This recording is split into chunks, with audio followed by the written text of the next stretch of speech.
दोस्तों, हर इंसान की जिंदगी में एक वक्त ऐसा आता है जब हमें लगने लगता है कि हमारा वक्त रुक सा गया है। हम आगे बढ़ नहीं पा रहे, जैसा सोचा था वैसा कुछ नहीं हो पा रहा। और ऐसी सिचुएशन में हमें कुछ समझ नहीं आता कि क्या करें, क्या फैसले लें और इस मुसीबत से बाहर कैसे आएं। दोस्तों, सबसे पहले हमें ये समझना होगा कि हम बाकी इंसानों से अलग नहीं हैं। मतलब जो हमारे साथ इस पूरे वक्त में हो रहा है वो कभी ना कभी औरों के साथ भी हुआ होगा, और वो सारे लोग आज खुद को बेहतर तरीके से लेकर अपनी जिंदगी में आगे बढ़ रहे हैं या आगे बढ़ चुके हैं। तो अगर वो इन परिस्थितियों से निकलकर जीत सकते हैं तो हम क्यों नहीं।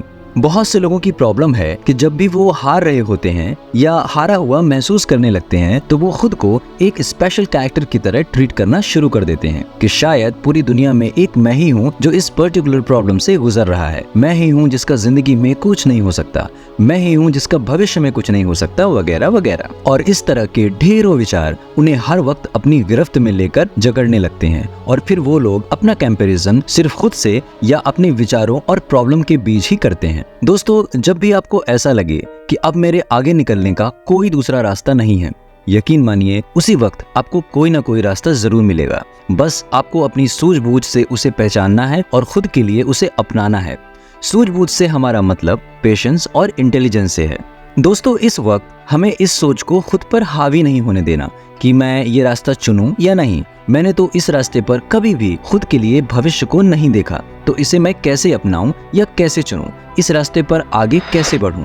दोस्तों, जब हमें खुद की चाहत से ज्यादा वर्तमान में गुजर रही हमारी जिंदगी की परिस्थितियों के हिसाब से खुद को ढालना हमारी जरूरत, वक्त की डिमांड या मजबूरी बन जाए तो ऐसे में कंफ्यूजन का होना स्वाभाविक है।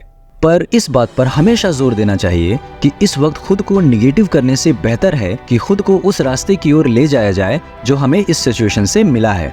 और इस बात पर हमें विश्वास के साथ आगे बढ़ना चाहिए कि हम पहले पायदान से एक कदम किसी रास्ते की ओर चल पड़े हैं। और यही उम्मीद हमारे सेल्फ कॉन्फिडेंस को भी स्ट्रॉन्ग करने में बहुत इंपॉर्टेंट रोल प्ले करेगी, जो हमारे कंफ्यूजन की प्रोबेबिलिटी को बहुत हद तक कम करने में मददगार साबित होगा। ज्यादातर लोग अक्सर विपरीत परिस्थितियों में खुद के लिए अच्छा सोचना ही बंद कर देते हैं। वो हर वक्त बुरा और सिर्फ बुरा सोचना ही अपनी सोच का हिस्सा बना लेते हैं। वो खुद को ये यकीन दिलाने की कोशिश करने लगते हैं कि अब कुछ बदलने वाला नहीं है और यहाँ उनके लिए अब कोई रास्ता नहीं बचा। इस थॉट प्रोसेस को वो खुद में इतना पावरफुल बना लेते हैं कि सब कुछ किस्मत और वक्त के हाथों पर रखकर खुद को अपने ही हालातों को सौंपकर नकारात्मकता के वश में आ जाते हैं। इस स्टेज पर इंसान का माइंडसेट दो कैटेगरीज में बटा हुआ होता है। पहली कैटेगरी में वो लोग आते हैं जो अब किसी से बात करना पसंद नहीं करते। वो खुद को ज्यादातर अकेले ही रखना शुरू कर देते हैं। वो खुद को अपने ही निगेटिव ख्यालों में कैद कर लेते हैं। जो बुरा है या हो रहा है वही लगातार सोचते हुए उसे अपनी सोच का हिस्सा बना लेते हैं। और दूसरी कैटेगरी में वो लोग आते हैं जो लोगों से बात करना, उनकी बात सुनना पसंद तो करते हैं पर मानते नहीं।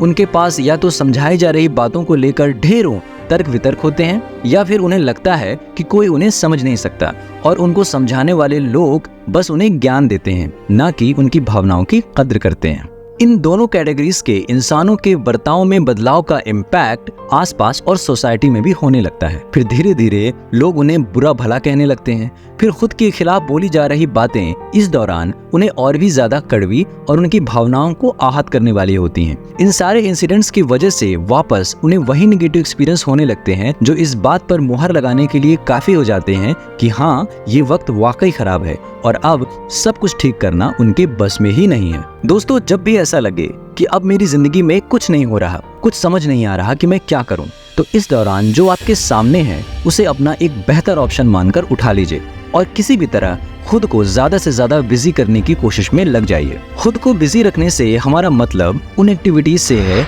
जो आपको कुछ पल के लिए ही सही पर आपकी प्रेजेंट सिचुएशन से अलग करती हो। जरूरी नहीं है कि वो एक्टिविटीज आपको सच मायने में खुशी का एहसास करवा रही हों, बल्कि जरूरी ये है कि आप अपनी नेगेटिव एनर्जीज और उन सारी सिचुएशन से जो वर्तमान में आपकी जिंदगी का हिस्सा हैं, उनसे खुद का जुड़ाव कम करने में कामयाब हो जाएं। दोस्तों, कुछ लोगों का मानना है कि अच्छा और बुरा वक्त होता है। अच्छे वक्त में सब कुछ अच्छा होने लगता है और बुरे वक्त में सब खराब। और कुछ लोगों का मानना है कि किस्मत और वक्त जैसा कुछ नहीं होता, हमें बस अपना काम करते रहना चाहिए।